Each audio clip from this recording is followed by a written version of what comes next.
جناب مفتی احمد صاحب کوئی ایک واقعہ سرکار دو عالم صلی اللہ علیہ وآلہ وسلم؟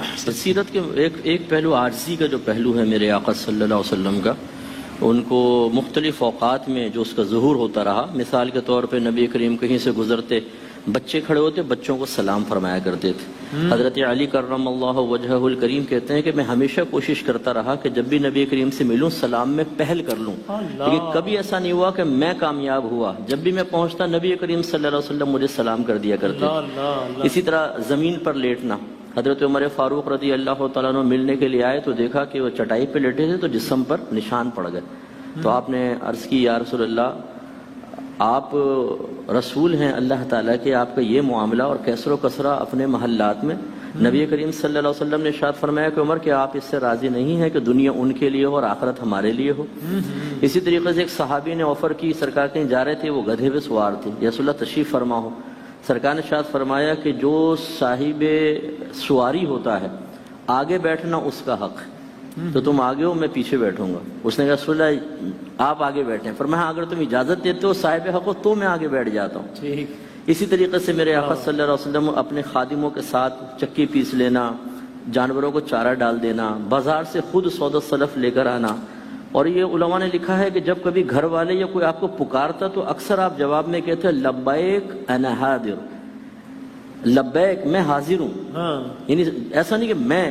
اور جب خاص طور پہ فتح مکہ کا موقع آیا، اکثر فاتحین جب مفتوحہ علاقے میں داخل ہوتے ہیں تو اکڑ کر اور اونچے، لیکن میرے آقا صلی اللہ علیہ وسلم نے کالا امامہ شریف زیب تن فرمایا اور اونٹنی پہ سوار، اور کہتے ہیں کہ اتنا سرکار جھکے کہ آپ کا سر اقدس اونٹنی کی گردن سے مس ہو رہا تھا. جھک کر پھر میرے آقا صلی اللہ علیہ وسلم داخل ہوئے.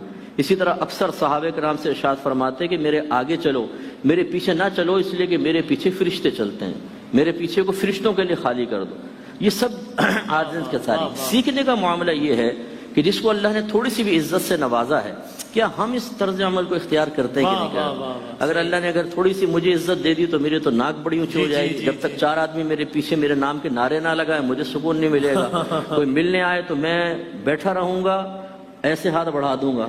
ملنے کے لیے جانا تو بہت بڑی بات. سلام والی بات بھی سمجھا دیں، میں نے باقاعدہ مشاہدہ کیا اس بات کا کہ اگر کوئی سلام کر رہا ہو تو دوسرا کہتا ہے کہ وہ سلام کرے گا، وہ آئے گا، تم سلام نہیں کرنا.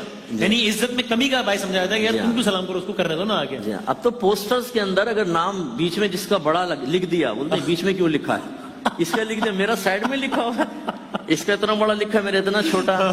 یہ چیزیں صحیح نہیں ہیں. ہم خاص طور پر اہل علم طبقہ، علماء، مفتیان کرام، کامل شیوخ جو جامع شرائط ہیں، خاص طور پر ہمیں رول ماڈل بننا چاہیے، ہمیں عاجزی اختیار کرنی چاہیے جیسے میرے آقا صلی اللہ علیہ وسلم نے کی.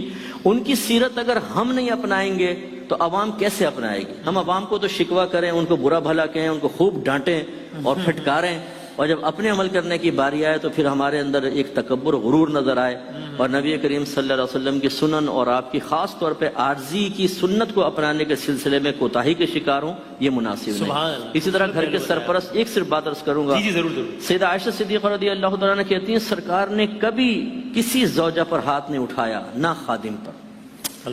سرکار اگر کبھی بہت زیادہ ناراض ہوتے تو بس اتنا فرماتے تیری پیشانی خاک آلود ہو جائے، محاورتاً یہ جملہ ارشاد فرماتے، ورنہ سرکار نے کبھی بھی نہیں مارا.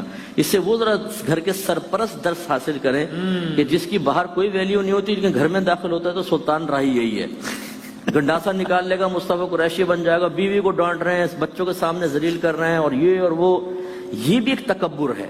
بیوی کو محکومہ ضرور بنایا گیا ہے، اللہ نے ہمیں حاکم بنایا ہے، لیکن میرے آقا صلی اللہ علیہ وسلم اپنے ازواج مطہرات کے ساتھ کیسے تھے، یہ بھی دیکھنے والی چیز ہے. سبحان اللہ. سرکار نے ارشاد فرمایا تم میں سے سب سے بہترین وہ ہے جو اپنے گھر والوں کے معاملے میں سب سے بہتر ہے، اور میں اپنے گھر والوں کے معاملے میں سب سے بہتر ہوں.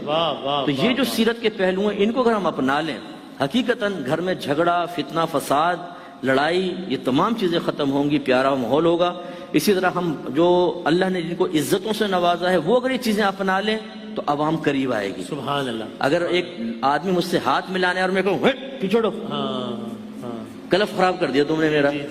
کوئی عید پر ملنے کے لیے اور میں یوں ہاتھ سے اشارہ کر دوں، یہ اس سے تو پھر لوگ ڈسہارڈ ہو جائیں گے نا، پھر قریب نہیں آئیں گے.